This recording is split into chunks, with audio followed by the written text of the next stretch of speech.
Nope. So it's unanimous. We love those minutes. I'm going to make wallpaper out of them. That's awesome. Let's do it. And okay, so we'll go to old business.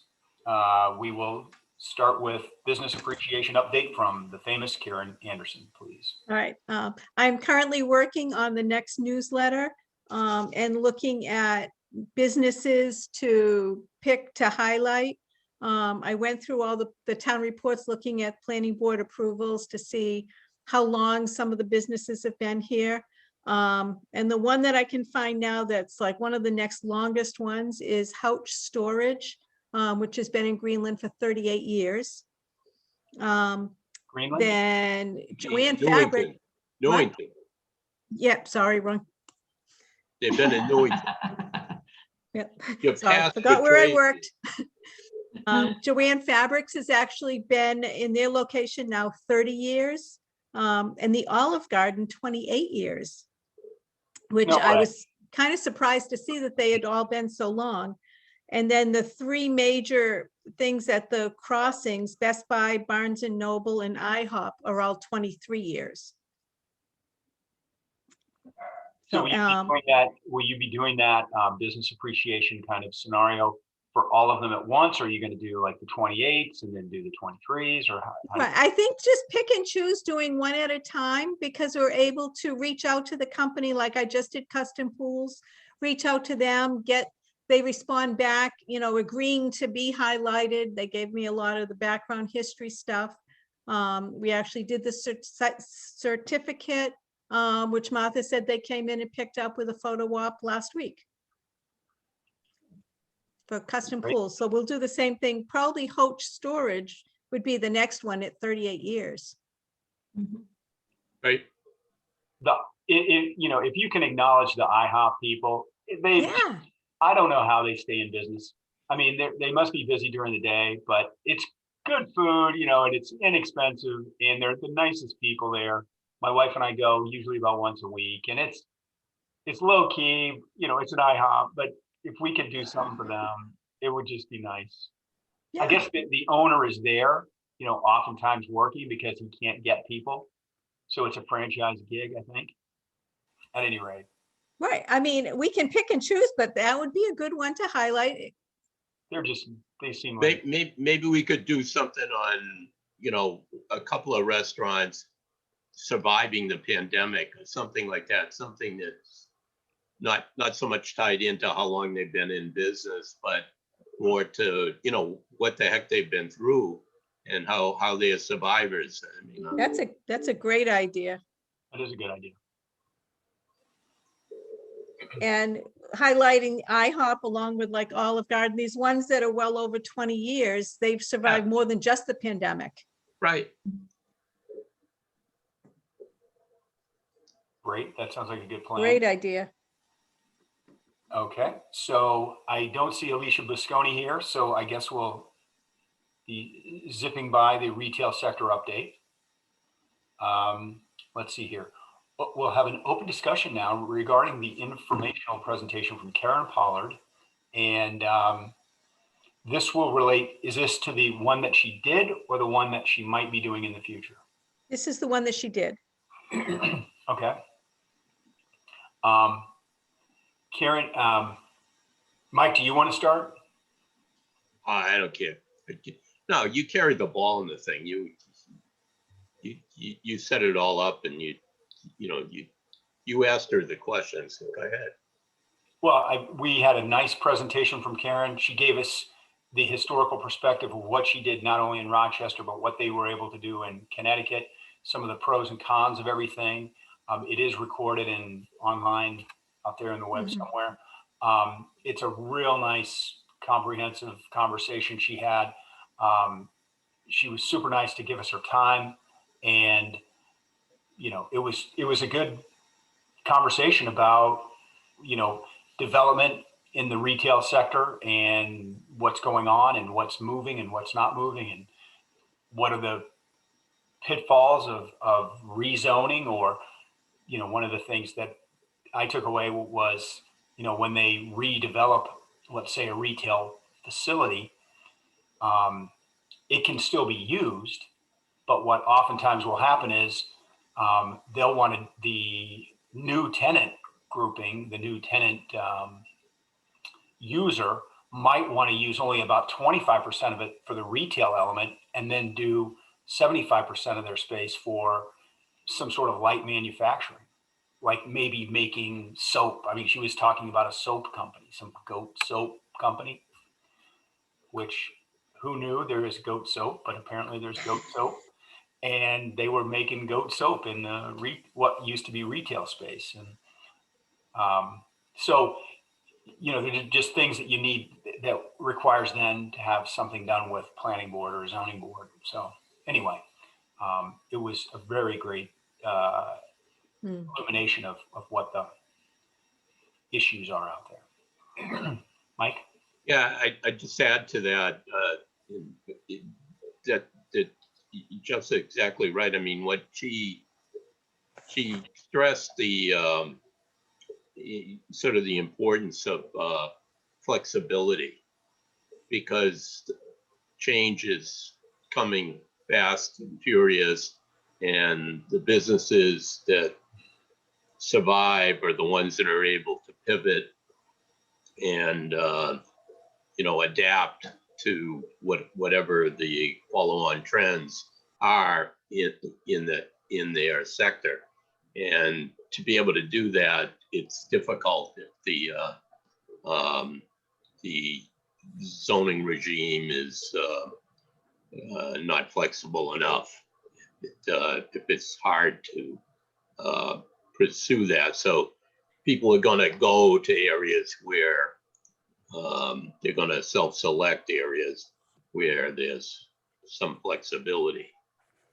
The other thing that I think was that she, looking towards her future dialogue with the committee, is that I think she just started really working for Waterstone, so she's gone over to the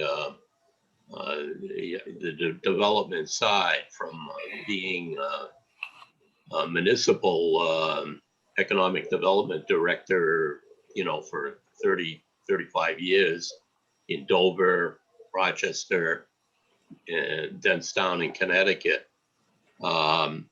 She's relocating to Portsmouth. I think that probably happened last week, if I remember right. And I think she'll be able to, we look at if she's able to come in on April 22nd for our regular meeting, I think she'd be able to quite effectively answer some of the questions about the nature of the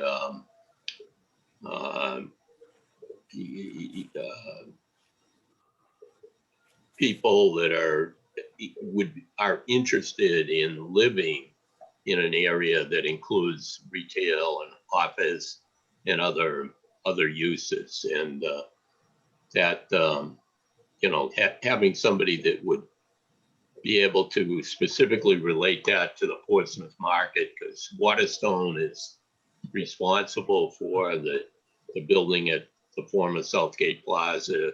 It's now called Portsmouth Green, but they're also responsible for the West End Yards development. It's under construction now at the former site of the Frank Jones Center, right off Lafayette Road also, which has you know, a combination of residential. It's relatively highly loaded residential, but it does have retail and office, whereas Portsmouth Green is the opposite. It's mostly non-residential and has a smaller residential component, which probably would be closer to where you know, we would hope to be looking at, or to be encouraging. So it's I think because she has that deep New Hampshire experience and the economic development experience specifically, that she'll be the best one yet, I think, to come in and talk to us. And as I know we discussed at the last meeting, she was really involved. She helped us get the committee going when we were first organized, and came in, and she couldn't be more gracious with her time. We'll see. She's going to be very busy with Waterstone, I'm sure, but I would hope that we can go ahead and get her to come in on April 22nd. And I think we should, we're going to be talking about this later, but we might consider inviting the planning board to, join us at that meeting for what it's worth. That'll be fun. So everything Mike said is absolutely correct. Any other comments or updates or thoughts on this? Or we'll move on to Bob Raymond in his update on the calls with Taylor Caswell. I actually attended this one Hey, Good for you. after missing two of them. Two interesting things came up. One was they talked about that there's an increased demand for biomed and biomanufacturing facilities, and BEA is trying to get information from communities that might have the infrastructure to do something like that. And I don't know whether we've got anything that would fill the bill or not in that regard. If anybody's got any ideas on that, we could probably get back to them. I think the water and sewer is the issue. There's not that many places in towns that have the water and sewer, right?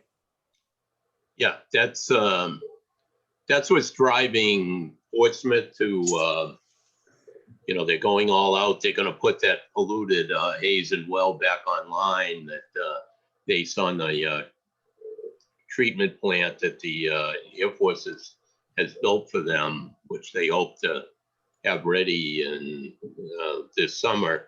And what's driving all that is all the water that Lonza needs. This is the business that Lonza's in. They're a contract bio manufacturer, and they need tremendous amounts of water. So we arguably have the water to the extent that, Portsmouth wants to, allow it, I guess. But they're certainly, they've been able to serve P's without this Hazen well, which was it's a well that's located in the middle of the runway, which, that this is, I was in the Navy. I'm sure the Navy wasn't any smarter than the Air Force, and they probably did the same things, but it's really not a great idea. But that's where the aquifer was, and that's why the runway's there. Now, does the Shattuck Way all along, do they have sewage all the way along Shattuck Way? Yeah. Does it go to the old Chinese restaurant? Does that have it as well? I believe it does. Yeah, okay. I mean, we can look at the, you can look at the, they have a listing of all their customers, Karen. You can probably look at that and confirm that, but. Yeah. I believe it does, because directly across is Stoneface, and we're always talking about their sewer costs. Right. Yeah. Okay. And Bob, it would, it really, from the understanding I've gathered, I don't have any gallons per minute or capacity information, but when we were exploring with the sewer commissioners, about the expense that came onto the sewer users as a result of the improvements that had to be made to meet EPA standards for the plant. One of the things that we got back was the information that basically, there are only a limited number of users right now, and that there arguably is additional capacity. So that we should confirm that, but I think you're onto something with, that this could be a use that would do well. That's not a bad site because obviously there's parking and everything there and, it's out of the way. Who is it? Who owns that building and what's the story on that building right now? The old Chinese restaurant. It is currently being marketed. Like Kane. Yeah, Gene Kane is the one that's been marketing it. Our assessor actually went out to look at it with one of her agents last week because we have it assessed for, and I'm not gonna have the exact numbers off the top of my head, but I'm gonna say like we have it assessed in the 2 million, 2.5 million range, and they're asking 4 million for it. And the owner is the original Oriental people that started the restaurant. Mhm. And he has his heart and soul tied up in the restaurant. And she's having a hard time getting him to price it at a reasonable price because to him it's, it's his life. Lots of people Also have been gone- empty for a while though. Right, and as a That'll change result, someone's mind. yeah, as a result, it's gone into disrepair, and there's work to be done. Mhm. So people aren't willing to put the 4 million into it. And so far, he hasn't been willing to budge on the price.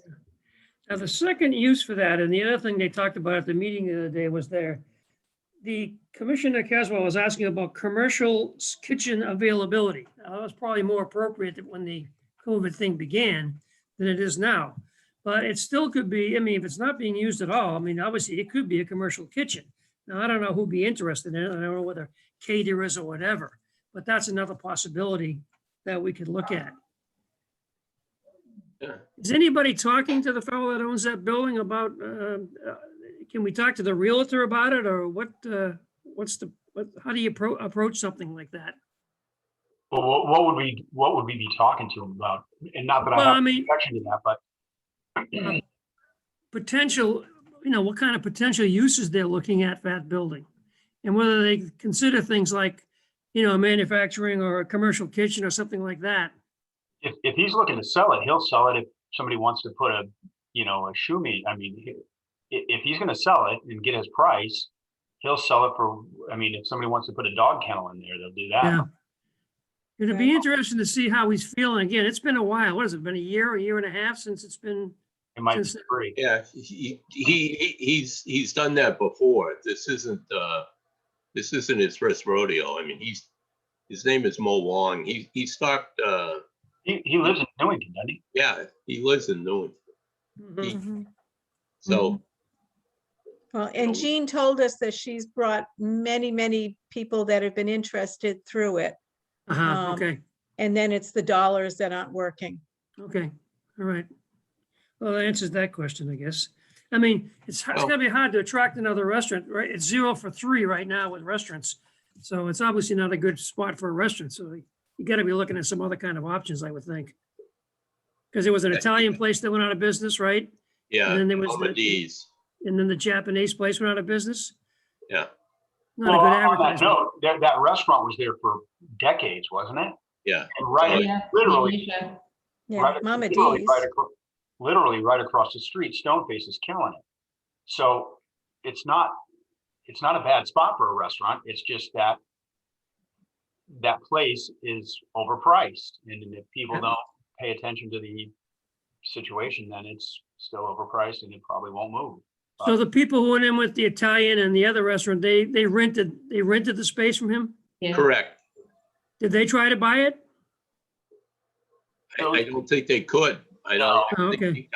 I think it's like Karen said, he's got a real Numbers don't work. expectation with a building. Yeah, okay, all right.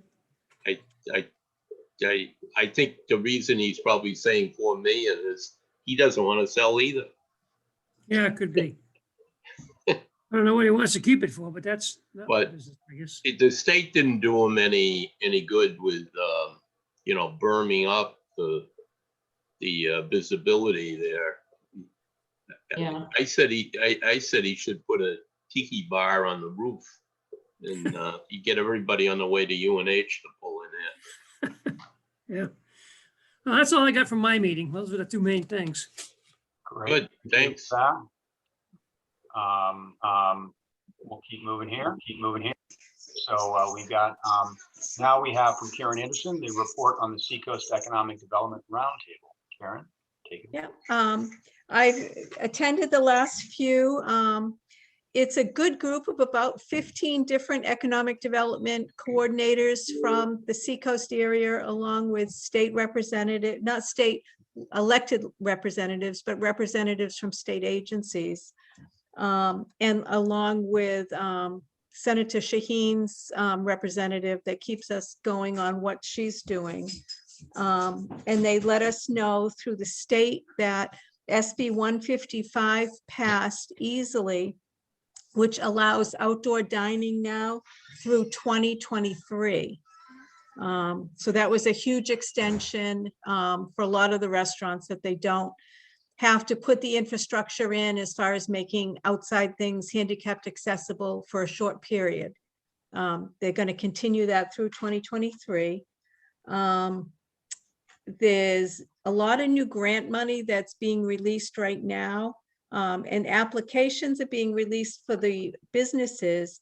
But as of Tuesday, the federal government hadn't released what the rules were going to be for the money, what it can be used for. So right now it's a big challenge, because once they get the rules out, the money still has to be committed by like May 30th. So the state's really up against it, trying to get businesses ready to get the applications in as soon as they know what the rules are. And they really can't apply beforehand, because they have to be able to show their decrease in revenue for the period or the item that they're looking for. They have to compare it to 2019, or if it's early 21, they have to be able to compare it to the comparable month of 20, which has been a concern for a lot of the economic development coordinators, because there's businesses that started up and started construction in like January, February of 19, and then we had of 20, and then we had the shutdown. They have not been declared eligible for any of the funds yet. And that's what the big push is, because they're making it that the business has to have been operating from May of 20. So there's a lot of businesses in the Seacoast area that are in that January through May period that really suffered, because they were getting ready to open and aren't qualified to get any of the grants, any of the PPE, anything, because they can't show the comparable month of the year before to show a revenue decline. So that's an issue that they've been really working on. They talked about the offshore wind, that it passed the Procurement Act, which was just one more step that they were waiting for it to go through, so that now it's in the same situation with Maine and Massachusetts, that it can start to look for vendors. They updated on the vaccines, that the state has made some signs up that businesses can get, because masks are going to still be required, but businesses are getting pushback from patrons that are now vaccinated, saying that, no, I have a vaccine, I don't need my mask anymore. And they said to expect, the businesses to have some, agita that they're getting grief from customers. So the state's worked up some signs and some materials for the businesses to get out to them to be able to help.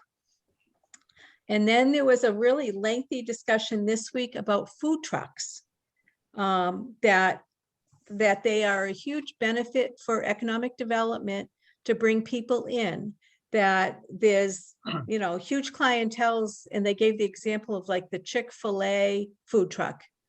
They announced that that's going to be at such and such a location, and people come from an hour away to come to the Chick-fil-A food truck. And a lot of the other food trucks are having that same response. So they were talking about, the first town that can set up a set location that this is food truck park or something.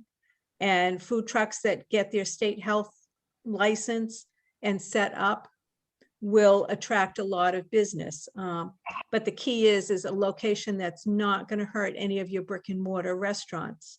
In Exeter, Darren Wynnum gave a really good example that they have a permit in Exeter that they didn't work up their application well. And the applicant just put Exeter Streets as the location rather than a set spot. And it was approved by the Board of Selectmen. And so now a company that had a brick and mortar on Epping Road that did cupcakes closed his brick and mortar, did a bright pink food truck and parks directly beside the gazebo, downtown Exeter, first thing in the morning, like Thursdays through Sundays. Does a huge business, and people are coming, they're coming for the cupcake truck, and he's getting calls constantly from the surrounding businesses. They've got the chocolatier, they've got Me and Ollie's, they've got little bakeries they've got Donut Love, and that are all like screaming that this truck is now being able to use town property with no overhead, and hurting their business that's paying taxes. But it was a big discussion on that, and all the different towns that have ordinances and regulations for food trucks are all sending them in to the host of this Seacoast group, and we're all going to get copies. And so Martha had already asked me to try and work on what Newington has and include all the best parts of it so that we're ready. Karen, is it okay if I ask you a question about that? What's besides the intrinsic value, what's the value to the town for having food trucks? It was more as the people come in for the food truck, but then they shop in your stores. It's bringing different people to your commercial district. They're not going to Gotcha. just come up Okay. to have a sandwich. They may go to the movies, they may go to the mall. Okay. Okay. Yeah, if you can get us that information as you get it, Karen, that'd be great. Thank you. Yeah, it was an excellent conversation. Okay. Next topic is the planning board and the topics to be discussed. This is something that I don't really particularly have an agenda to talk about at this moment. My thought would be that this is to build a better relationship with the planning board folks. Obviously, there's a need for us to collaborate, and that would be, I guess, the kind of the bridge building scenario to explore with how we can work together is really what I'm seeing this as. Mike, what do you think on the agenda and the topics should be? I certainly agree with that topic.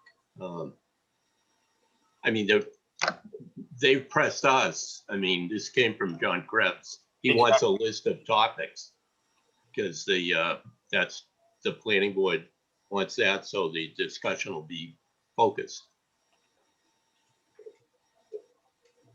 So, I mean, we could update them on the conversations we've had with Morgan Stanley about their mall property and all of that. That was an interesting conversation to have, but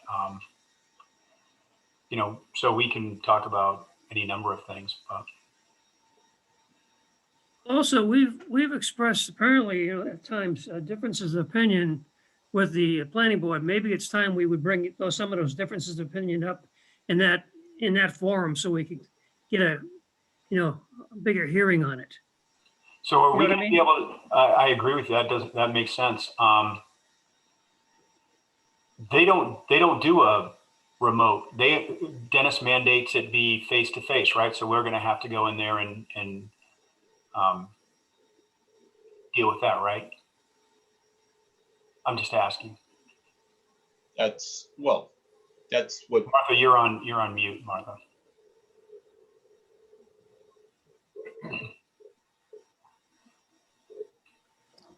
You're right. He likes it in person.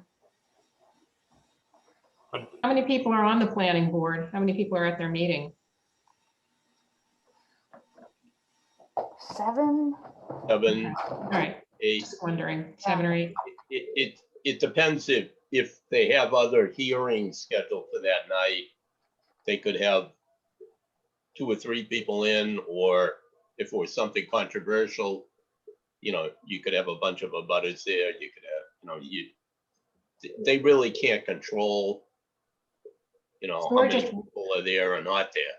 So we're just one line item on the agenda for their meeting? Well, we don't know. We don't know what else is on the agenda, but it was picked as a date for one of their regular meeting nights. So we don't know. I mean, if people have reservations about going to the meeting, we should tell them that. I mean, Didn't we do that? we can communicate about that. That's reasonable. We did that and it was ignored, right? Yeah, I know, but we didn't take a poll of anybody else. We just asked about it when we were getting the emails. How do other people feel about that type of meeting? I'm not a fan still of meeting in person, probably till sometime this summer. But did they ask us to come to the meeting or did we request to come to their meeting? That I don't know. It's been going on for so long. I know. I think both have happened. I think it began where we sought to meet with them, and then but that was going to be a small meeting. That was just going to be, let's get leadership together, and kind of try to get on the same page if we could that way. And then Dennis didn't want that to happen. no, Dennis wants it to be at a planning board meeting with a set agenda that would be, and it's, I mean, there's nothing wrong with an open public meeting, talking with them about it. That's not the problem. The problem is that it's being happening at a time when, the virus clearly is not behind us. We're at the levels now that it's not as bad as January or December, but we're where we are when we wanted to meet outside. Does it make sense then to just, where we don't have necessarily an agenda to present, to punt it until you do feel like it's behind us, or the members can are meet vaccinated, outside. or Or we Or can meet outside in the summer? we can meet outside? Yeah. It doesn't sound like there's anything that's time sensitive or pressing. No. No, and I mean, to give them credit, if you look at, the things that they're putting in the e-news and everything, they're definitely moving towards trying to be focused on economic development. I mean, supporting it, okay? That wasn't when this committee started 3 years ago, you weren't seeing things like that coming out of the planning board. And it may be that they thought it, but now they're formally expressing it. You can look at the town report that they filed. Look in the town report and see what they said. They actually profess to have authority over economic development, which I'm not sure that's the case, but that's between them and the selectmen. I'm not going to get in the middle of that, but we're making, one way or another, we're making progress here, and but there's nothing that we have to immediately do. So So Mike, it sounds like Jill's not big on the in-person thing. I know you didn't want to go to a meeting recently, so you submitted a letter, right? Is that still where you're at? Is that you would rather not do a planning board one in person? Yeah, the only thing that's changed, I've had the second shot now. You weren't on the call and we were talking about it. Yeah, but Oh, cool. you know, so I mean, I'd go, but I really don't think it's a good idea. I mean, I don't think, Okay. And then I just don't think it's a good idea. did we? Sorry, I was a little late today too, but is there, I noticed that there's a volunteer posting for the EDC that came out of the town, and did we lose any members? Like if I was just thinking about like, hey, how many people are for meeting or would represent or whatever, if we did want to do it kind of quickly to start bridging the gap and gaining some communication back and forth with the planning board. Are there members that are no longer a part of the board, the committee? Or is everybody still on from 2 months ago? Well, the 2021 members are Jeff, myself, and Bob. We're the 2021 members, so we're in, right now, we're in holdover status. The selectmen could decide to replace us. They could decide to reappoint us. You mean your membership expires in 2021? Yeah. Right. You're, okay, Until your successor is appointed. yeah. So we're privileged. Gotcha, understood. So we didn't Martha, lose anybody. They weren't trying to complete the board. Well, I think No, Martha I mean, they had have something other to say. people. Go ahead, Jill, sorry. I think Martha was gonna chime in about that. Alicia and John Lamson also are up this year. April 30 is the turnover date. Oh, Okay. okay. So the board needs letters from anyone that's interested in continuing to serve. Okay, so then, so Jill, it sounds like Jill's relatively uncomfortable with it until we can do it outside or something like that. Well, it's, yeah, and I Mike, just you're think, in the same, no, Jill, no, I don't take it think with we any need to pretense at set all. an I'm just trying to take a head example count. as the town. I think we need to adhere to what the suggested protocol is, and the protocol is don't get together in big groups yet. So I don't think it would be a wise thing to Yeah. do. Okay, and Bob, do you share the same sentiment? Yeah, I mean, I'm willing to go to meetings, so I've had my shots. I mean, I'm a hero. But I'm fine with what else was said. No Okay. great hurry. Okay. And then Chairman, do you, anything different than that? Are we all kind of in agreement on that? It doesn't, I'm flexible either way. I could go and I'll breathe on people or not, I can wear a mask or not, but bottom line is, there is no pressing agenda that we have to push right now, or we can go either way there. So most of the folks don't want to do it. So I would say let's put it off.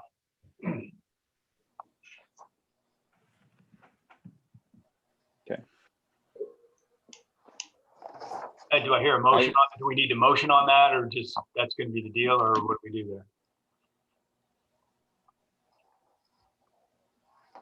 It could Can I be ask another silly question while we're here, while you're talking about motion?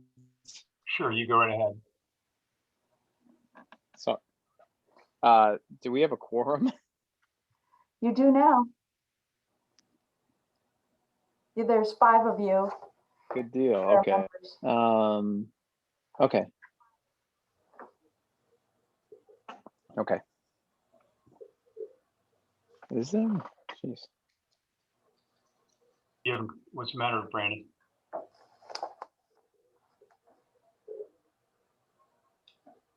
Brandon. He Right, froze there up. is. Okay, we're gonna move Yeah, on. no, there is 5. Keep going. Oh, yeah. Thank you.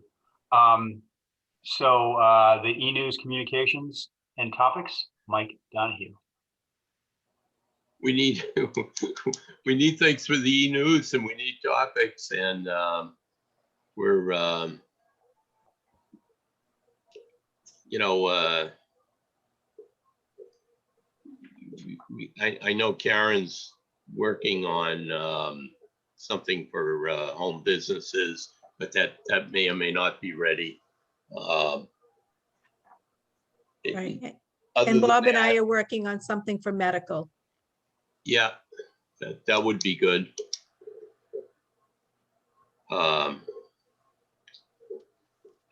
You know, I could do something relatively broad brush on the wind industry and the availability in our maritime industrial zone of property that is suitable, not for wind support, offshore wind support facilities, not for windmills there.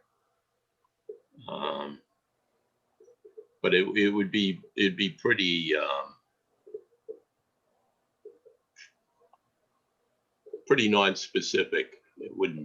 It's not gonna light the world on fire, but it's better than not getting anything in. So anybody else have any other suggestions? I think Karen had some nice points there that she took from the state meeting, whether it's about mask use still and potentially on the outdoor dinings, a good one to bring up. Those Yeah. are just things to keep everybody involved. Yep, I can write something up. Yeah, that'd be great. You're right. That's right in front of us. I mean, Right.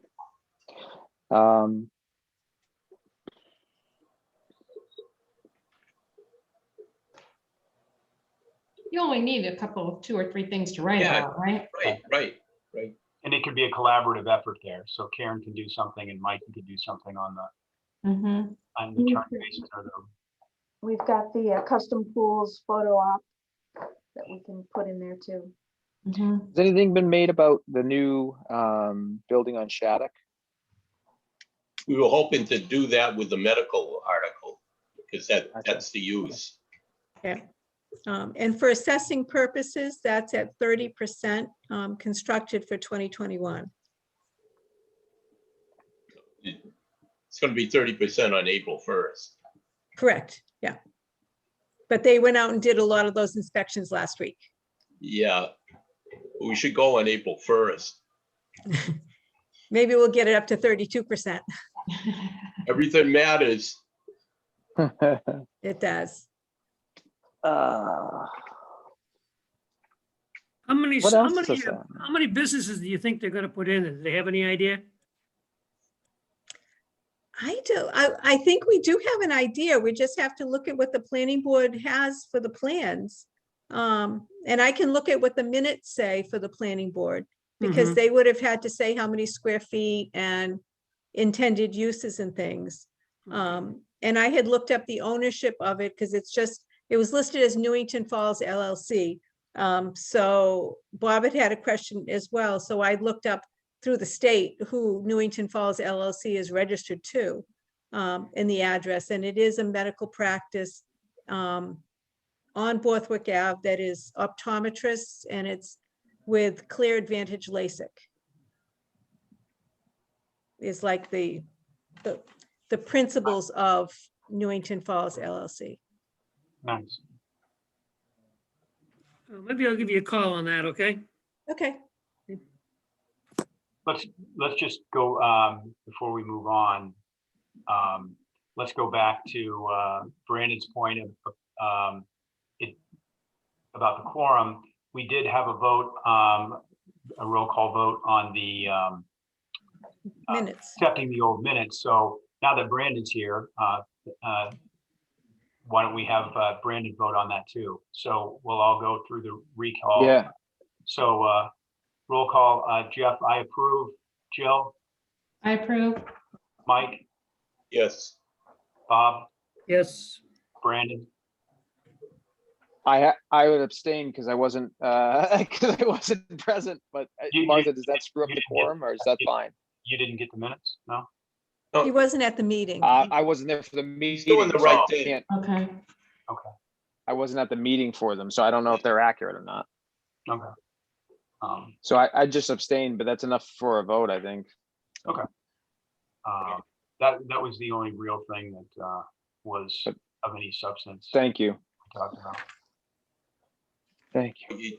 We elected you chairman too. I don't know.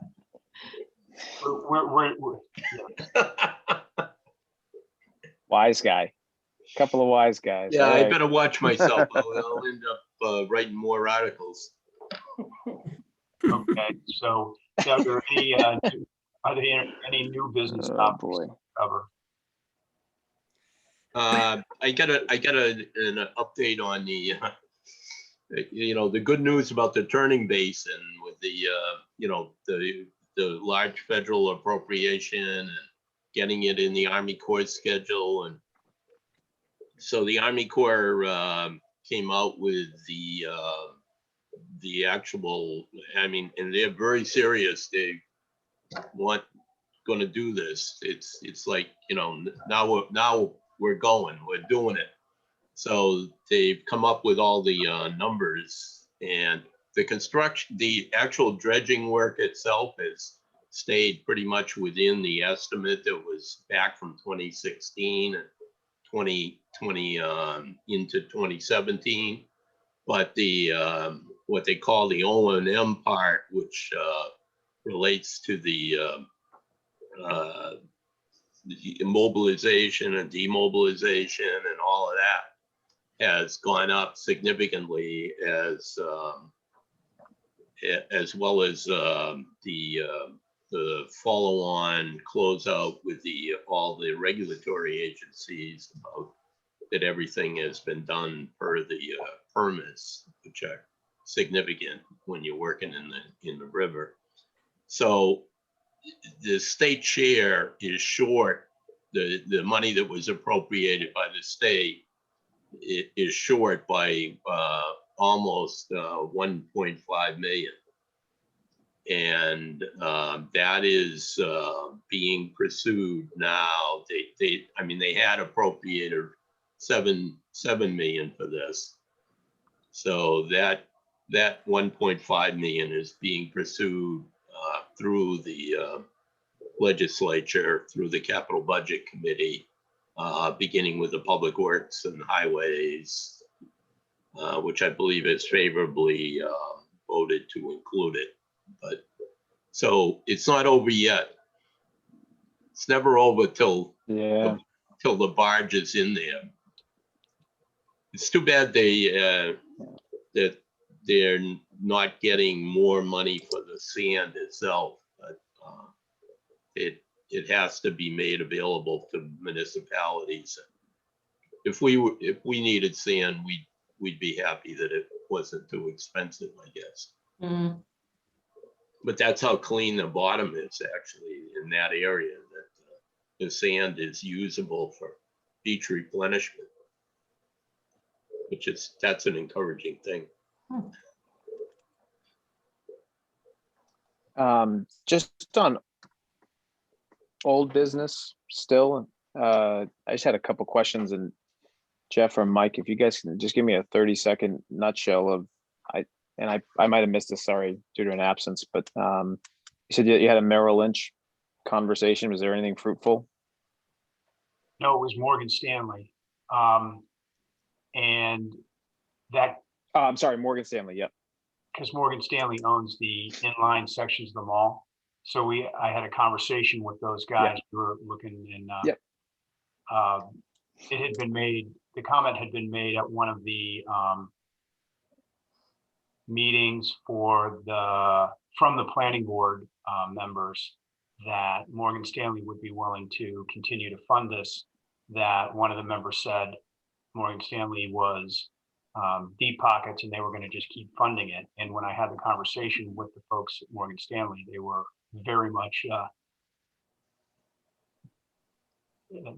they disagreed with that statement and are always concerned about our bottom line because they manage that property as part of the pension fund, and they can't continue to put in tons and tons of money on something that's losing.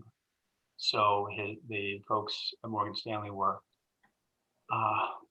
not of the opinion that the planning board folks were putting forth. So that was where. So Jeff, what level of people did you speak to at Morgan Stanley? Like, are they on the real estate development team? Like, and Yeah. second question is that in a REIT? Yes. So the mall, the general area of the mall that's owned by Morgan Stanley is a REIT? It is owned by, I had the notes at one point. I've got them somewhere in my office. I'm not at the office now, but it's something like Preferred Properties or something. It's the investors within that entity are pension funds. So it's a real estate investment trust, like a real estate REIT? I don't know why I don't know that it particularly is a REIT. It might be a REIT, but it's for sure an investment arm. It very well could be a REIT, but I didn't dig into what the ownership was. I was talking to the folks that manage that for. Gotcha. They are the people, the top of the food chain there. Okay. For that. And so if we were like projecting from that conversation, we'd say it would be more likely that at some point they say, hey, we need to sell this. I mean, I would, knowing the business that I know, that would be a big concern. In other words, to just assume because it's Morgan Stanley and they're going to keep throwing money at it is not a logical position to take. So they would have two options, right? They'd either redevelop or they'd sell. Yeah. It depends on how much it's leveraged, Brandon, too. Of course, yeah. If it's fully leveraged, the third option is, they give the lender the keys. Right. Of course. Okay, then thank you for that, I Jeff. don't know whether there's any leverage or not. Yeah. Have you guys had any discussions about the Peace Private? You're breaking up, Brandon. Sorry, my internet's been terrible. I was curious if anybody's had any conversations about the Peace privatization. Jeff, do you know what that topic is? Well, I can gather what you're saying there. What are they talking about? Privatizing the PDA then, is what you're saying? Yeah, they're talking about basically getting rid of the PDA. And Martha, you're probably better to speak about the implication. I just learned about this the other day, but it sounds like a portion of it would potentially come back under the control of town of Newington, which would probably be that Arboretum area, which would open up land, but there's a ton of restrictions and everything like that. Martha, do you have any information on There was a what's going on? meeting of the PDA board about this topic 6 months ago, and it was a surprise to us. And the board voted to either table or turned it down at that time, and there hasn't been a further conversation. I understand the governor is certainly in favor of privatizing PDA. So is that to say the existing buildings over there, such as the SIG building or One New Hampshire and 2 International? It would, the proposal was, and I have not participated in it or anything, but reading the paper very closely and any other source I could find, the proposal is to keep the airport zone would remain subject to the PDA, but the areas outside the airport zone, which are certainly a sizable area in Newington, 2 nice big office buildings plus SIG already in place, would be through a process freed from Air Force technical ownership, freed from the PDA lease, and sold to the private entities. I assume with a, right of first refusal for the existing tenants.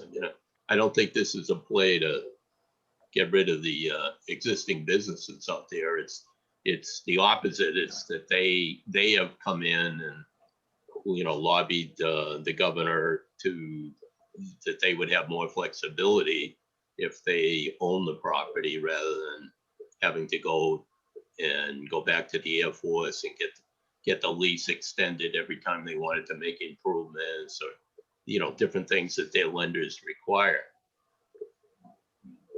Brandon, I think that this could be an area that the committee should be considering.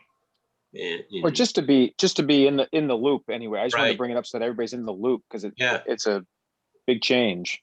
Right. Would that bring back those areas? Because right now we get like, what is it, $1,000 or some Yeah. insanely Just the small building. amount? Right, just the building permit revenue, Yeah, Yeah. We would, when we get paid something for police protection. Right. about It's not 40,000 a much. year, right? So, yeah, I mean, at the end of the day, there would have to then be, because there's no current municipal services agreement like Portsmouth has with Newington, other than the fee for police protection and the building permits, there would,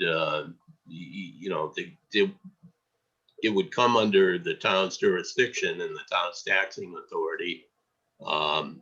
At the same time, there'd be, liabilities associated with that. But, you could evaluate those in terms of trying to decide what made sense. The planning board took, one of those zoning changes that we didn't spend any time talking about. It was something the planning board had that they put in to say that if it were ever to come back, that the town would have a year to, I think it's a year, would have a period of time to determine what should be the appropriate zoning for the area. I don't want to get up on the soapbox, but, you would definitely want it to be zoned for the existing uses. You wouldn't want to take that building that just got built out there, that beautiful building that Joe had mentioned earlier about how we should have it, on the website. You wouldn't want to see that rezoned for anything other than what it is, because you're turning it into a non-conforming use. You're devaluing the property right there. So I don't, having a year where there's no zoning that applies to it, I don't think that that's business friendly. I don't think it was intended to be that unfriendly. I think it was intended as a bookmark by the planning board so that if it ever happened, they get a chance to do it. But, that's an example probably of, we get under the tent, maybe there's some things we can constructively work with the planning board on.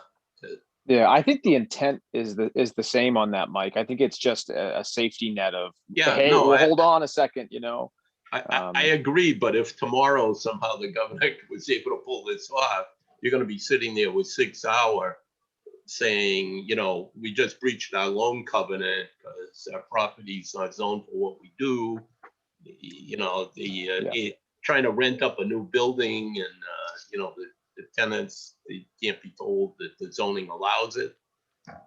I've written too many legal opinions, I guess, but I mean that when they get a bank loan, that's what they want to know. They want to know that the zoning allows it. Yeah. Not The that governor is supporting this, I understand. Is there any indication of how that's moving along in terms of the government, where it stands?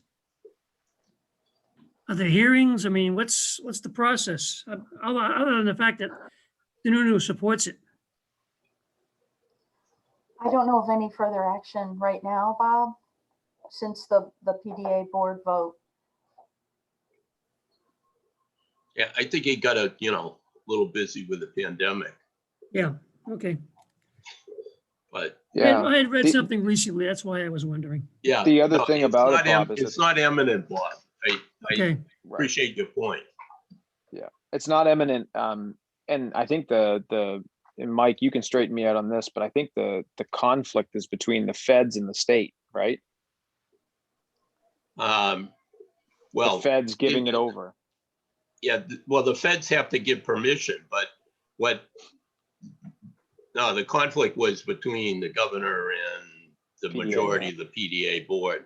And the PDA board's position is that it can't be sold for enough money to fully, basically establish a trust fund to maintain that airport going forward.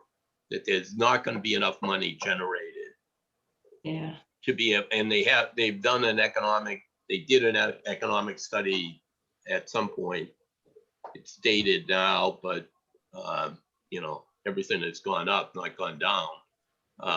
That said that whatever the theoretical appraised value was of the real estate that would be privatized wouldn't generate enough money to fund the future operation of that airport. But that raises all the issues about,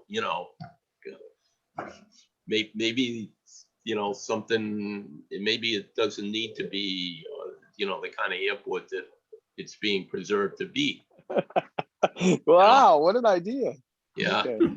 yeah. I mean, that's an idea that probably a lot of people in Newington have talked about for a long time. Like the day it opened. Yeah, like the day it opened. One other question, and maybe Martha's the best one to speak on this one. I don't know if Jeff or Mike, you guys have any information on this, but just as it relates to taxation and economic development, how is the legislation and lobbying going with the donor town status? That has, we have great news on that point. Paul Deshane, who's been working with the selectmen on it, testified at the House Ways and Means Committee, and the legislature voted to table it. So that issue is dead for 2021. It can always rear its ugly head next year, but for now we're in good shape. So great relief. Great. And- So it wasn't, and I don't know the legalese, but so it wasn't defeated, it was just tabled. Right. Okay. And the Supreme Court, I wouldn't say punted, but they certainly delayed any resolution of the lawsuit that was brought by towns in the western part of the state that are sort of following the path of the earlier Claremont case to try to say that the state, isn't properly funding education in the property poor districts, property valuation poor districts, and that it's unequal. That lawsuit, the state wanted it dismissed. That hasn't happened, but it's been sent back to the trial judge to do more analysis on what are the to make factual findings on what expenses should be counted towards coming up with the number that represents what is supposed to be the state's contribution for an adequate education. So, which is the same, there's different views on what that number is. And the legislation that has been sent back to be studied was, had a particular number that they were looking at, which was much higher than what this, the position the state had in the litigation. So it's all up in the air. Mhm. All right, well, take the good news as Better it than on comes. top of us. Yeah.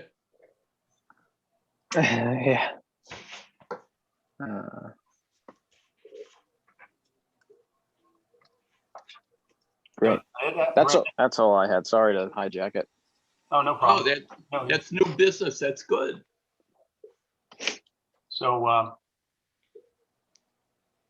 we're going to, let's say, defer our meeting with the planning board, as I recall. And so I will convey that to Dennis. Is that the consensus? Just double checking. Hey, Martha, is the town contemplating erecting the tent again? I haven't discussed that with the selectmen, but I absolutely can. The new grant funds that are coming down to each of the towns are in the neighborhood of $80,000 for Newington through the rescue plan. It's part of the stimulus package. And so for the selectmen to consider would be to have a tent up for a few months. I mean, we don't need it air conditioned or anything.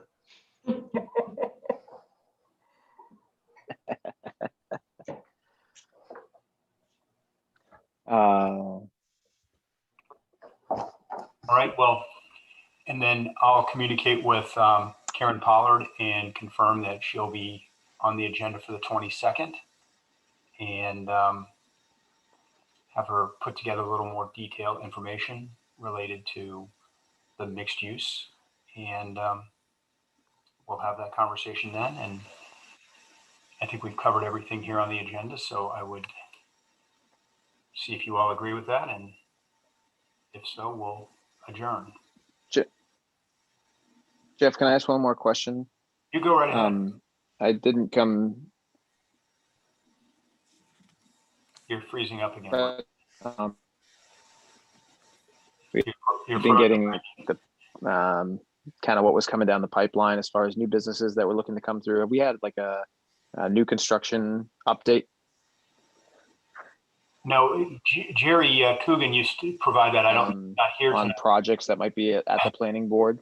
Hey, Brandon, We have to get that from John Krebs now. We really can't afford to have, well, Krebs can't talk to Coogan anyway, so we need to be getting that from John Krebs. Brandon, why don't you turn off your video? You're that's probably using up your bandwidth.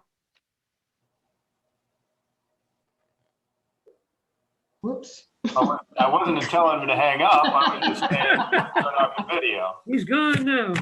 Okay, so since this is being recorded, we'll have it noted that we would be getting the building information from John Krebs, theoretically, I assume via Martha. So maybe Martha can bring that in since Brandon, maybe you can Brandon's just turn off back. the video.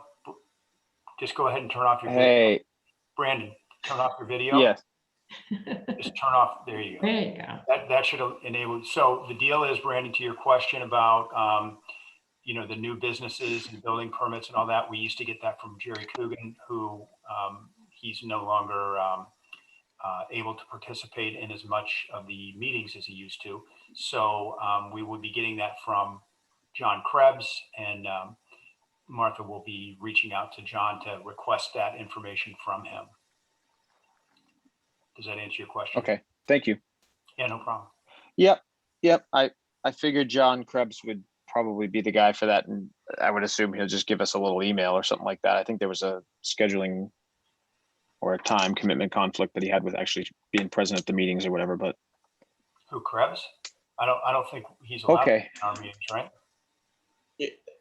We asked him to come to one meeting and he couldn't come because he's gonna be on vacation, Oh. but Okay. we can discuss that with the planning board.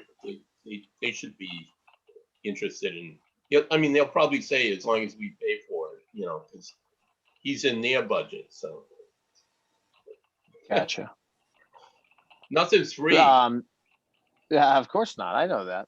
I know you know So, it.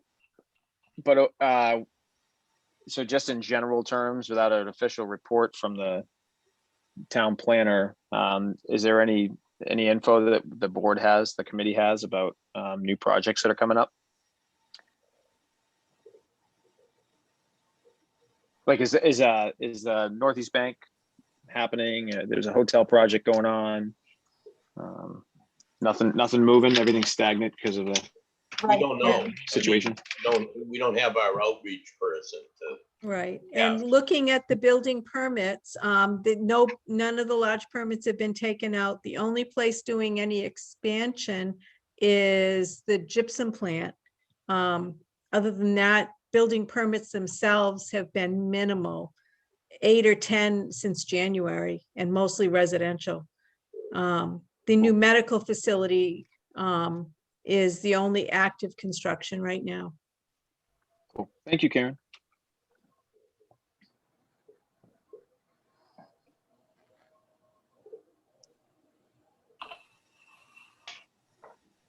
okay, I'm gonna move, we adjourn.